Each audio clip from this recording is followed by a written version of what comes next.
اور انتقام لیا جا رہا ہے افغانستان کے عوام سے۔ جو رپورٹ ہے قحط کی جانب جو رپورٹ ہے بڑھ رہے ہیں جی 2022 کے وسط تک، یعنی کہ اگلے 6-8 مہینوں میں 97% گھرانے خط غربت سے نیچے چلے جائیں گے۔ اب یہ سارا کچھ کرنے کے بعد جو بات کی جا رہی ہے، بجائے اس کے کہ ان کے پیسے چائنا مطالبہ کر رہا ہے، روس مطالبہ کر رہا ہے، پاکستان یہ کہہ رہا ہے، ترکی کہہ رہا ہے، دنیا بھر کے ممالک کہہ رہے ہیں کہ بھئی ان کے پیسے واپس کیے جائیں، جو $10 ارب ان کے اثاثے ہیں وہ واپس کریں، اور یہی افغان حکومت مطالبہ کر رہی ہے، لیکن اس پہ کچھ نہیں، بلکہ اس کے جواب میں اس طرح کی رپورٹ شائع کرنے کی کوشش کی جا رہی ہے، خواتین کی بے حرمتی کی جا رہی ہے اور بچیوں کی بے حرمتی کی جا رہی ہے، ان کو ٹی وی پہ لا کے دکھایا جا رہا ہے تاکہ افغان حکومت کے بارے میں جو ہیں وہ پبلک جو ہے وہ اٹھے اور وہاں پہ اس قسم کی بغاوت ہو۔ لیکن اس کے الٹرنیٹ کیا جا رہا ہے، اس میں یہ ہے کہ پاکستان خوراک دے رہا ہے، اور پاکستان نے بلکہ کچھ چھوٹ بھی دے دی ہے پھلوں پہ اور سبزیوں پہ افغان حکومت کے ساتھ جو ایگریمنٹ کیا ہے۔ پھر اس کے بعد پاکستان نے ایک اور اہم فیصلہ کیا، وہ یہ کیا کہ بھارت کو پاکستان کے راستے افغانستان امداد پہنچانے کی اجازت دے دی ہے تاکہ وہاں پہ کوئی مسائل پیدا نہ ہوں۔ اور یہ پاکستان نے اتنا بڑا کام کیا ہے کہ آپ تصور نہیں کر سکتے کہ انڈیا کے ساتھ کسی قسم کا ہمارا اس وقت نہیں ہے رعایت، لیکن افغانستان میں چونکہ انسانی المیہ جنم لے رہا ہے اور اس لیے وہاں کے عوام کا، وہاں کے خواتین کا، وہاں کے بچوں کا کوئی قصور نہیں اس پالیٹکس میں، پاکستان نے اس کی بھی اجازت دے دی۔ روس مدد کر رہا ہے، چائنا مدد کر رہا ہے، ایران مدد کر رہا ہے، لیکن جو ان کے اپنے اثاثے ہیں، ان کے پیسے ہیں، وہ بحال نہیں کیے جا رہے۔ تو یہ ہو رہا ہے۔ دوسری جانب مذاکرات بھی کیے جا رہے ہیں، اور برطانیہ بھی مذاکرات کر رہا ہے اور امریکہ بھی مذاکرات کر رہا ہے، مزید ان سے رعایتیں لینے کی کوشش کر رہا ہے، مزید کہہ رہا ہے کہ ہماری شرائط پہ کھیلیں۔ تو یہ سب کچھ ہو رہا ہے، یہ صرف بے حسی کا ایک نمونہ ہے اور کچھ بھی نہیں۔ دوسری جانب آتے ہیں کہ یہ تو اس طرف برطانیہ میں کیا ہو رہا ہے۔ برطانیہ میں ایک رپورٹ آئی ہے اور وہ رپورٹ آپ دیکھیں کہ کورونا کے علاج میں بھی برطانیہ میں امتیازی سلوک برتا گیا اور سیاہ فام اور ایشیائی افراد کی ہلاکتوں میں جو اضافہ ہوا اس پہ تحقیقات ہوئیں، کیونکہ وہاں پہ کرونا سے مرنے والوں کی تعداد ایشیا اور سیاہ فام، جنوبی ایشیا کے لوگوں کی اور سیاہ فام لوگوں کی زیادہ تھی، یعنی جو وہاں پہ منورٹیز ہیں ان کی شرح اموات زیادہ تھی۔ اس کی وجہ کیا ہے؟ اس کی وجہ یہ ہے جو رپورٹ آئی ہے منظر عام پہ کہ جو منورٹیز کے لوگ تھے، سیاہ فام اور جنوبی ایشیائی، ان کو تیسرے درجے کے انتہائی نگہداشت یونٹ میں علاج کیا گیا، ان کو وہاں پہ منتقل کیا گیا۔ سیاہ فام اور اقلیت سے تعلق رکھنے والے افراد کو تیسرے درجے کے انتہائی نگہداشت کے وارڈ یونٹ میں بھیجا گیا۔ جو میجورٹی مذہب تھا اس کو VIP ٹریٹمنٹ دیا گیا، ان کو بہترین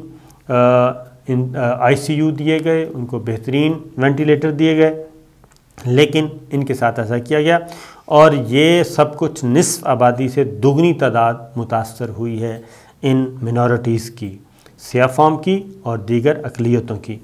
اور 2021 سے شروع ہونے والی عالمی وبا میں سیاہ فام اور جنوبی ایشیا سے تعلق رکھنے والے افراد کی اموات کی شرح زیادہ ہے، جبکہ ان کے مقابلے میں سیاہ فام افراد کی اموات کی شرح کم ہے۔ تو اسکائی نیوز نے بھی اس کی تصدیق کی ہے اور سنڈے ٹائمز نے بھی اس کی تصدیق کی ہے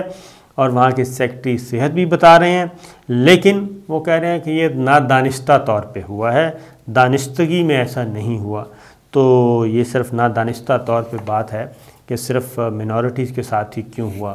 یہ نادانستگی میں صرف اقلیتوں کے ساتھ اور سیاہ فام باشندوں کے ساتھ ہی کیوں ہوا، یہ نادانستگی میں مقامی افراد کے ساتھ، یعنی کہ جو میجورٹی کا مذہب ہے اس کے ساتھ یہ کیوں نہیں ہوا۔ تو یہ ساری چیزیں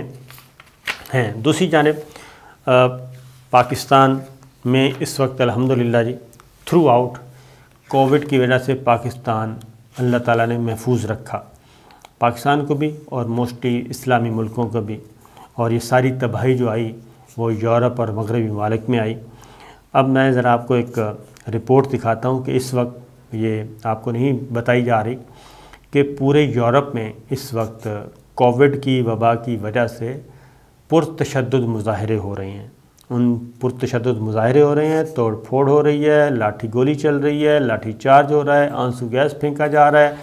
اور لوگ سڑکوں پہ مظاہرے کر رہے ہیں۔ اس میں ہالینڈ میں جھڑپیں ہو رہی ہیں اس وقت، وہاں پہ لاٹھی چارج کے ساتھ واٹر کینن استعمال ہو رہا ہے، گاڑیاں جلائی جا رہی ہیں، اور وزیر اعظم وہاں کے کہتے ہیں کہ یہ جو تشدد ہے یہ شفاف تشدد ہے اور اس کو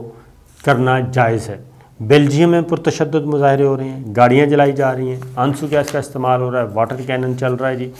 آسٹریا کے دارالحکومت ویانا میں یہ سب کچھ ہو رہا ہے۔ اٹلی، ڈنمارک اور کروشیا میں احتجاجی مظاہرے ہو رہے ہیں، پورے ملک میں احتجاج چل رہے ہیں، اور ہالینڈ میں چل رہے ہیں احتجاج۔ اور یہ سارے احتجاج کیوں ہو رہے ہیں؟ کیونکہ وہاں پہ ایک بار پھر کووڈ کے لیے پابندیاں سخت کر دی گئی ہیں، SOPs پہ عمل درآمد کرنے کا کہا جا رہا ہے، وہاں کے شراب خانے بند کر دیے گئے ہیں، وہاں کے ریسٹوران بند کر دیے گئے ہیں، اور جو پلے گراؤنڈز ہیں وہاں پہ تماشائیوں کو جانے پہ پابندی لگا دی گئی ہے، ماسک کا استعمال کرنے کا کہا جا رہا ہے۔ بیلجیم میں بھی یہی صورتحال ہے، اور جرمنی، یونان اور چیک ریپبلک میں بھی یہی صورتحال ہے، پابندیاں لگائی جا رہی ہیں اور لوگ پرتشدد مظاہرے کر رہے ہیں۔ آسٹریا میں بھی یہ سب کچھ ہے، وہاں پہ مکمل لاک ڈاؤن کر دیا گیا ہے، اور اسی طریقے سے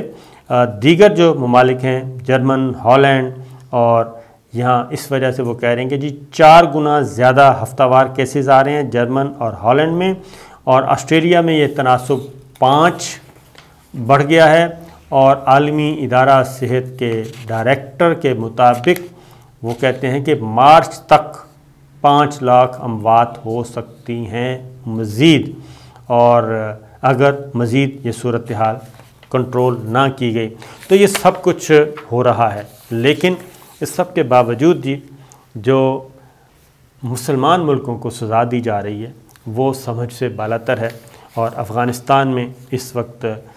جو بڑی طاقتیں، خاص طور پہ میں امریکہ کی بات کروں گا، امریکہ اور اس کے جو اتحادی ہیں وہ افغانستان کے عوام سے تو کم از کم بدلہ نہ لیں، ان کے سیاسی طور پہ ان کو ہو سکتا ہے افغان حکومت کے ساتھ، لیکن یہ کہاں کا انصاف ہوگا کہ آپ وہاں کے عوام سے بدلہ لیں اور ان کی جو ہے ان کے اثاثے بحال نہ کریں۔ اب ایک رپورٹ آئی ہے، وایا میڈیا نکالنے کی کوشش کی جا رہی ہے کہ امریکہ کا طالبان کو فائدہ پہنچائے بغیر افغان بینکاری نظام میں لیکوڈیٹی شامل کرنے پہ غور شروع ہو چکا ہے، اور اس کی وجہ کہ یہ پریشر بڑھتا جا رہا ہے، اور اقوام متحدہ نے افغانستان کے بینکوں کے ممکنہ زوال کی نشاندہی کی تھی اور عالمی مداخلت کی اپیل کی تھی کہ اگر یہ ایک دفعہ سسٹم تباہ ہو گیا تو دوبارہ پھر بحال نہیں ہو سکے گا۔ اب کوئی نہ کوئی طریقے نکالنے کی کوشش کی جا رہی ہے، اور یہ طریقہ کب نکلے گا؟ اس وقت جب افغانستان میں سینکڑوں نہیں لاکھوں بچے، خواتین جو ہیں وہ اللہ کو پیارے ہو جائیں گے۔ تو اس کے لیے جی آپ بھی آواز اٹھائیے جہاں جہاں موجود ہیں۔ اجازت دیجیے، اللہ حافظ۔